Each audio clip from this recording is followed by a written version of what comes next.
Hello students, today we are going to discuss topic break-even point. Break-even point is also very important topic of your chapter CVP analysis. What is the meaning of break-even point? Break-even point is that point at which firm neither earn any profit nor incur any loss. यानी break even point उस situation को represent करता है जहाँ पे business को ना तो कोई प्रॉफिट हो रहा होता है और ना ही कोई लॉस हो रहा होता है. ठीक है, means at this is a zero level you can say. According to definition see here, break even point is that point of production और sales at which firm neither earns any profit nor incur any loss. ना तो हमें 1 रुपये का profit हो रहा है और ना ही हमें 1 रुपये का लॉस हो रहा है, यानी हम ज़ीरो वाली पोजीशन पर खड़े हुए हैं. क्लियर? ये पोजीशन जब आती है तो इस पोजीशन का नाम हो जाता है break even point. It is also known as no profit point और ज़ीरो लॉस पॉइंट. ठीक है, यानी कि इस स्टेज पर ना तो आपको किसी तरह का कोई प्रॉफिट हो रहा है और ना ही किसी तरह का कोई लॉस हो रहा है.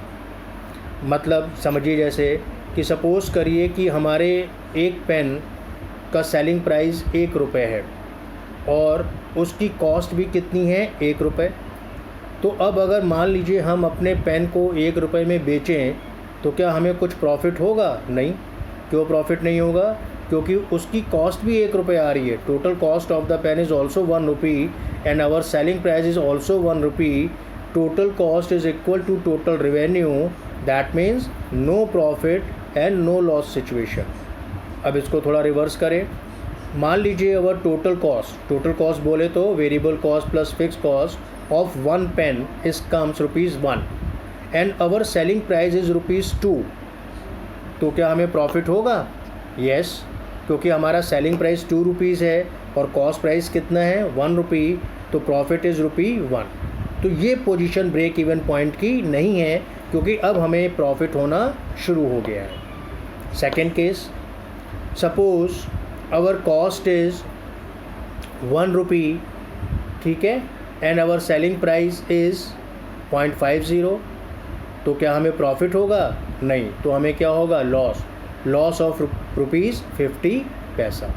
तो ब्रेक इवन पॉइंट का क्या मतलब निकल के आ रहा है कि ब्रेक इवन पॉइंट वो पॉइंट होता है जहाँ पे ना तो बिज़नेस को किसी तरह का कोई प्रॉफिट होता है और ना ही बिज़नेस को किसी तरह का कोई लॉस होता है. One more definition of break even point you can see here. The break even point is that point of sales volume where total revenue से मतलब यहाँ पे टोटल सेल्स से है. Total revenue and that total expenses are equal is also said as the point of 0 point or 0 loss. यानी कि अगर आपका टोटल रेवेन्यू टोटल एक्सपेंसेस के इक्वल आ जाता है, यानी total sales is again equal to total cost, तो योर प्रॉफिट विल बी 0. ठीक है, या in other words your loss will be 0. ठीक है, तो मेरे ख्याल से ब्रेक इवन पॉइंट का मतलब आपको समझ में आ रहा है. इसका मतलब क्या होता है. Now what are the main features of break even point. Here you can see very first feature of the break even point, there is no profit no loss to the firm. यानी firm को किसी भी तरह का कोई profit break even point पर नहीं होगा. ब्रेक इवन पॉइंट से मतलब कि मैं बोलूँ कि अगर मैं 100 यूनिट सेल कर रहा हूँ तो 100 यूनिट सेल करने पे ना तो मुझे प्रॉफिट हो रहा है ना लॉस हो रहा है. तो these 100 units are called break even point units.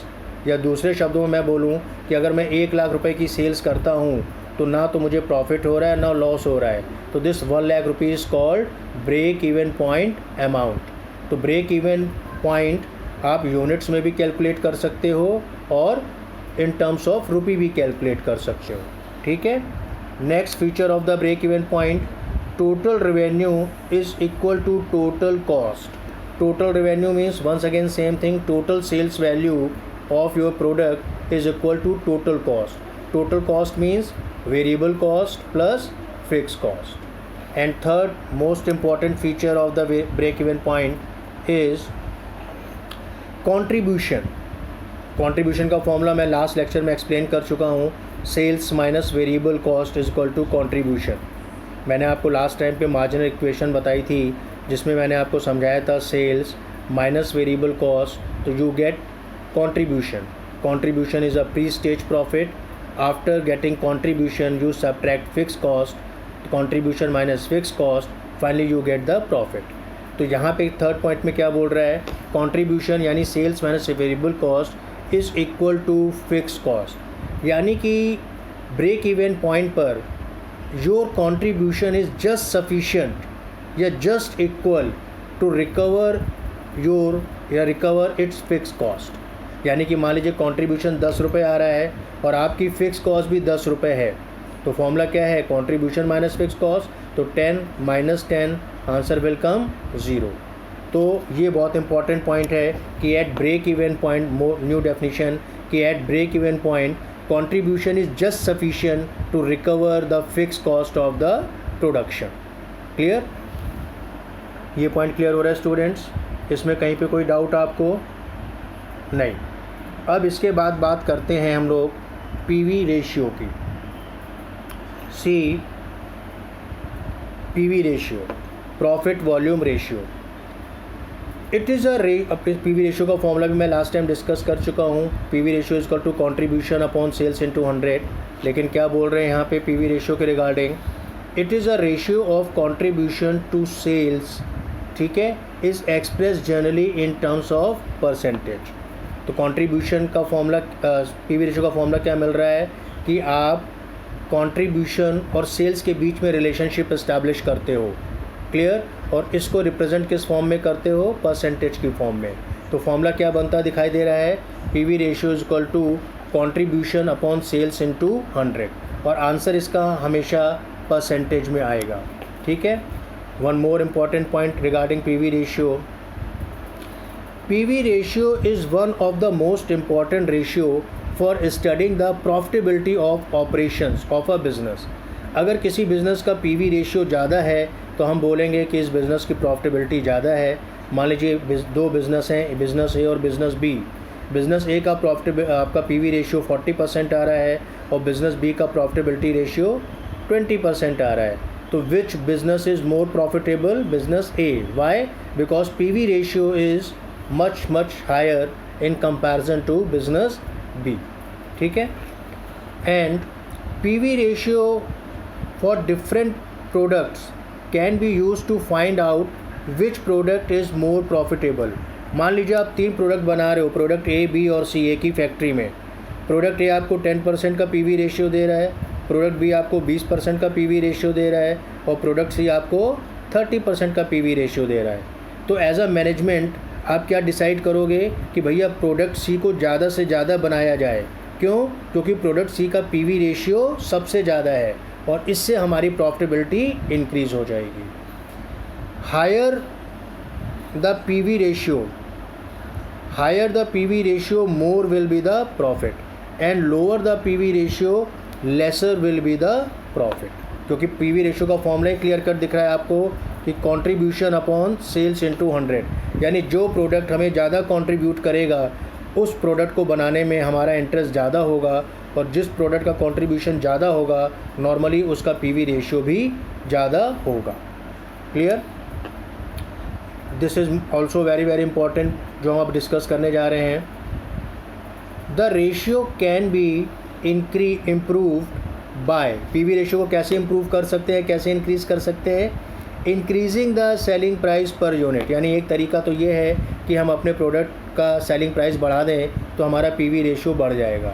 या दूसरा तरीका रिड्यूसिंग वेरिएबल कॉस्ट, या अगर हम अपने प्रोडक्शन में वेरिएबल कॉस्ट को कम कर दें तो भी हमारा पीवी रेशियो बढ़ जाएगा। या तीसरा तरीका चेंजिंग